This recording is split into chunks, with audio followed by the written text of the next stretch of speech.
Step 5. Cable installation. Starting at the front of the system, slide the threaded end of the first cable through the lower section of the diaphragms. Attach the cable to the backstop and the front cable anchor. The pin handle of the clevis should be on the inside of the front cable anchor.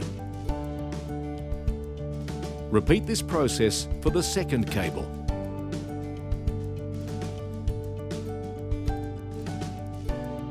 Do not tighten the cables at this time. Attach the cable to the front diaphragm using the cable guide assembly. Insert the bolts from the top to the bottom. Repeat this process for all diaphragms. Torque the cable guide bolts to 40 Newton meters.